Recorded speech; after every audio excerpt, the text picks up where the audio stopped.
কাউন্সিলরের উপর হামলার নেপথ্যে কি কারণ? ব্যক্তিগত নাকি রাজনৈতিক শত্রুতা নাকি জমি বিবাদ? পঞ্চানন গ্রামের এক প্রমোটারের নাম জড়াচ্ছে। হায়দার আলী নামে এক প্রমোটারের সঙ্গে জমি বিবাদ। ধৃতদের সঙ্গে হায়দারের সঙ্গে বিবাদ ধৃত গুলজারের। এই জমি বিবাদের সঙ্গে কি কাউন্সিলরের উপর হামলার যোগ? এরকম একাধিক প্রশ্ন উঠে আসছে। কথা বলবো বিক্রম দাস আমাদের প্রতিনিধি রয়েছেন আমাদের সঙ্গে সরাসরি। বিক্রম, এখনো পর্যন্ত কাউন্সিলর সুশান্ত ঘোষের উপর হামলার কি কারণ, মোটিভ, সেটা এখনো স্পষ্ট নয়।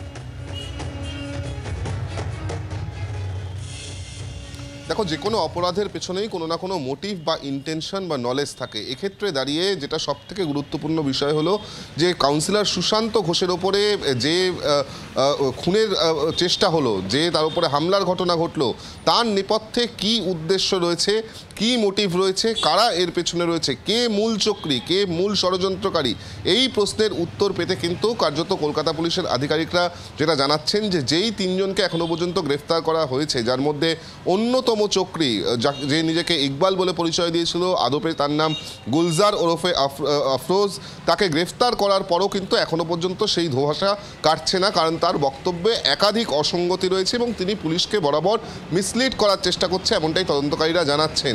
এক্ষেত্রে দাঁড়িয়েই যেটা গুলজার তিনি বলছেন যে তার সঙ্গে বিবাদ বা শত্রুতা তৈরি হয় হায়দার আলী বলে একজন স্থানীয় প্রমোটার, এক প্রমোটারের নাম উঠে আসছে এবং মূলত এই হায়দার সে সুশান্ত ঘোষের ঘনিষ্ঠ এবং শুধুমাত্র তাই নয়, 2000 স্কোয়ার ফিটের তার একটি জমি, সেই জমিও কিন্তু দখল করে নেওয়া হয় এবং সেখানে প্রমোটিং এবং এই জমি দখল সংক্রান্ত বিষয় নিয়ে তাদের মধ্যে যে বিবাদ হয় তাতে 6 থেকে 8 মাস আগে এই হায়দার আলী তাকে মারধর পর্যন্ত করেছে, এমনটা জানাচ্ছেন এই ধৃত গুলজার বলে ব্যক্তি।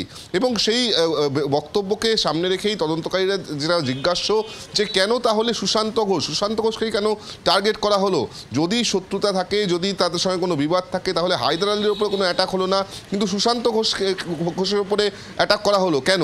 সেখানেই কিন্তু আরও যেটা গুরুত্বপূর্ণ হয়ে উঠছে, এই ব্যক্তি সে বলছে, অর্থাৎ গুলজার বলছে যে এর আগে সে দুবার, অগাস্টে একবার, অক্টোবরে একবার অ্যাটেম্প নিয়েছিল সুশান্ত ঘোষকে খুন করার জন্য এবং তার জন্য সে বিহার থেকে একইভাবে ভাড়াটে খুনিও নিয়ে এসেছিল, কিন্তু তারা সাহস করে উঠতে পারেনি। অবশেষে সে যেটা অত্যন্ত তাৎপর্যপূর্ণভাবে বলছে যে ইকবাল নামে একজন মুঙ্গেরের কুখ্যাত দুষ্কৃতী রয়েছে, তার কাছ থেকে এই তিনজনকে চাওয়া হয়েছিল, তারা এসেছিল, সেই শার্প শুটাররা আসে এবং একই সঙ্গে গত জুলাই মাসেই এর জন্য 2টি পিস্টল কার্তুজ সহ পাঠিয়ে দিয়েছিল ওই ইকবাল এই গুলজারকে, এমনটা সে তার বয়ানে জানাচ্ছে। যদিও এই ঘটনা উঠে আসছে, সঙ্গে থাকো বিক্রম, এই যে হায়দারের নাম উঠে আসছে, সেই হায়দার তিনি ঠিক কি বলছেন এই পুরো ঘটনার প্রসঙ্গে শুনবো।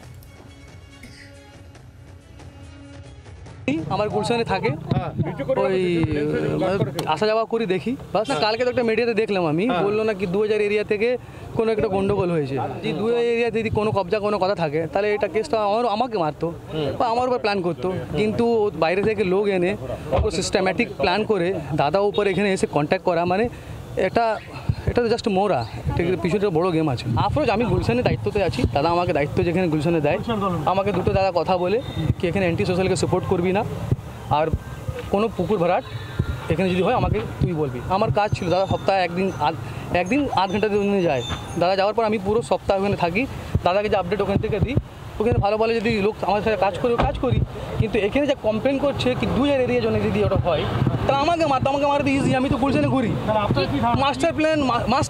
মাস্টার প্ল্যানে কোনো একটু বড় খেলা আছে। গুলজার যে বলছে, গুলজার তো জাস্ট মোর, আর পিছনে কোনো একটা বড় কাজ আছে। বাংলার আওয়াজ, বাঙালির আবেগ, জি 24 ঘন্টা।